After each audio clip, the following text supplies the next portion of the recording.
ہمیں خاص طور پہ جن چیزوں سے سخت منع کیا گیا ان میں سے ایک چیز یہ ہے کہ ہمارے کاروبار میں، ہمارے رزق میں سود کا عمل دخل نہیں ہونا چاہیے۔ سود ویسے بھی باطن کی ساری روشنی سلب کر لیتا ہے۔ مختلف مقامات پہ اللہ نے مختلف چیزیں ہمارے لیے بیان فرمائی ہیں، اور اللہ تعالیٰ کی شفقتیں ہیں کہ اللہ نے ان کی حکمتیں بھی بیان فرمائی۔ مثال کے طور پہ شراب کی حرمت بیان فرمائی تو کہا کہ اس کے اندر فائدے بھی ہیں، لیکن اس کے جو نفع ہیں ان سے جو گناہ ہے، وزر ہے اس کا، وہ زیادہ ہے۔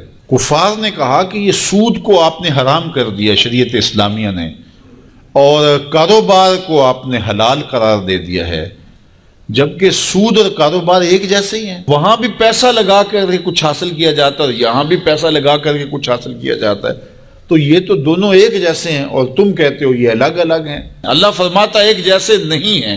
کیوں ایک جیسے نہیں ہیں؟ دلیل کیا ہے؟ اللہ اکبر!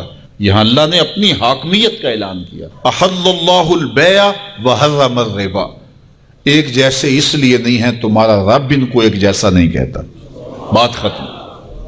ذرا غور کیجئے، یہاں اللہ چاہتا تو دلائل کے انبار لگا دیتا کہ سود سے یہ جو ہے وہ تمہیں تکلیفیں ہوں گی، اس طرح کاروبار برباد ہوگا، یہ بے چینیاں ہوں گی، اس طرح تمہاری معیشت لٹے گی، اس طرح تمہیں بے قراریاں ہوں گی، اور کاروبار سے یہ فوائد ہیں، اور علماء بیان بھی کرتے ہیں۔ لیکن یہاں اللہ تعالیٰ نے جو انداز اختیار کیا، جب کہا گیا کہ سود اور کاروبار ایک جیسے ہی ہیں، اللہ نے فرمایا ایک جیسے نہیں ہیں۔ دلیل کیا؟ احل اللہ البیع وحرم الربا۔ اللہ تعالیٰ نے کاروبار کو، بیع کو حلال کیا ہے اور سود کو حرام کیا ہے۔ جب تمہارا رب ایک جیسا نہیں کہتا تو ایک جیسے کیسے ہو سکتے ہیں؟ بات ختم۔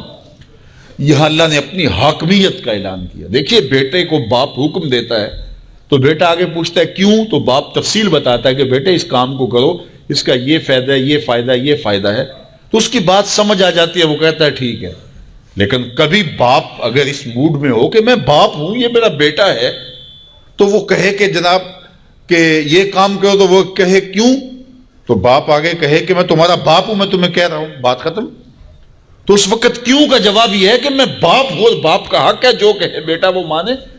شاگرد کہے کیوں، تو استاد اس کی حکمتیں بیان کرتا ہے کہ جناب یہ، لیکن کبھی استاد کہے میں استاد ہوں، تمہیں کہہ رہا ہوں، جب میں کہہ رہا ہوں کہ یہ نہیں لینا، بات ختم۔ تو اللہ تعالیٰ جل شانہ نے ہمیں مختلف مواقع پر احکام کی حکمتیں بیان فرمائی ہیں۔ فرمایا کہ زنا کے قریب بھی نہ جانا، کیوں؟ انہ کان فاحشۃ وساء سبیلا، کہ یہ کھلی بے حیائی ہے اور یہ بڑا برا راستہ ہے، حکمتیں بیان کی گئی۔ لیکن جب بات یہ آئی سود کی تو پوچھا گیا کہ یہ سود کیوں حرام ہے؟ کہا تمہارا رب اس کو حرام کہہ رہا ہے، بات ختم ہو گئی۔ تو یہاں اللہ نے اپنی حاکمیت کا اعلان کیا۔ اب اگر کوئی سودی کاروبار کرتا ہے تو میرا اس سے اعلان جنگ ہے۔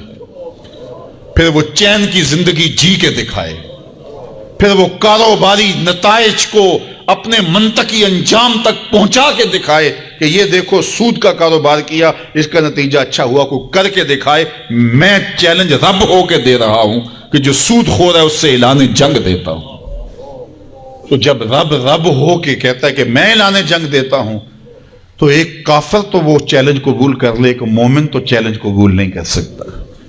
اس لیے حضرت ابو ہریرہ سے مروی روایت میں ہے کہ سود کا ایک درہم ماں سے 70 مرتبہ زنا کرنے سے بدتر ہے۔ ایک درہم۔